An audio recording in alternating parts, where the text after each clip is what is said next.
শ্বশুর শাশুড়িকে মা বাবা বলা যাবে কিনা? মা বাবা তো বলতে হবে জন্মদাতা মা, জন্মদাতা বাবা এবং গর্ভধারণকারিণী মা যারা আছেন তাদেরকে। এছাড়া অন্য কাউকে রূপক অর্থে মা বাবা বলা যায়। রূপক অর্থ মানে কি? অরিজিনাল মা বাবা উদ্দেশ্য না আমার, সম্মানজনকভাবে মা বাবা ডাকলেন, এটা যায়, অসুবিধা নাই। নবী করিম সাল্লাল্লাহু আলাইহি সাল্লাম বলেছেন আনা লাকুম বিমানজিলাতিল ওয়ালিদ। তিনি বলেছেন আমি, অর্থাৎ নবী করিম সাল্লাল্লাহু আলাইহি সাল্লাম তোমাদের জন্য বাবার মতো। এই যে তিনি তাকে বলেছেন তিনি বাবার মতো, মানে বাবা যেরকম সন্তানকে আদর সোহাগ করে শাসন করে শিখায়, নবীজি সাল্লাল্লাহু আলাইহি সাল্লাম আমাদেরকে শিখাইছেন ভালো মন্দ।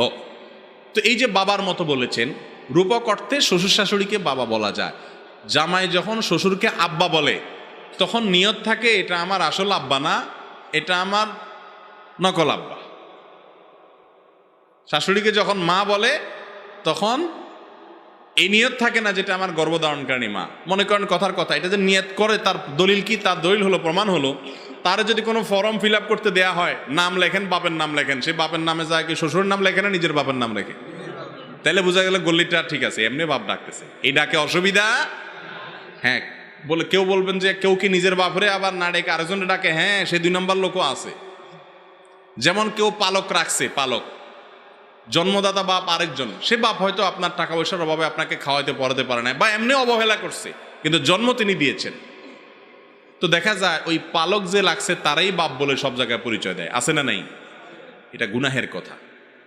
যিনি জন্ম দিয়েছেন তিনি যদি 1 লোকমা খাবারও দিতে না পারেন, মরণ পর্যন্ত তিনি বাপই থাকবেন। আল্লাহ বলেছেন কোরআনে উদউহুম লিআবাইহিম ওয়া আকসাতু ইনদাল্লাহ। জন্মদাতা বাপের নামের সাথে সম্বন্ধ করে ডাকবা, ওই নকল বাপের নামের সাথে সম্বন্ধ করে ডাকবা না। অতএব অরিজিনাল বাপ তাকেই বাপ বলে ডাকতে হবে।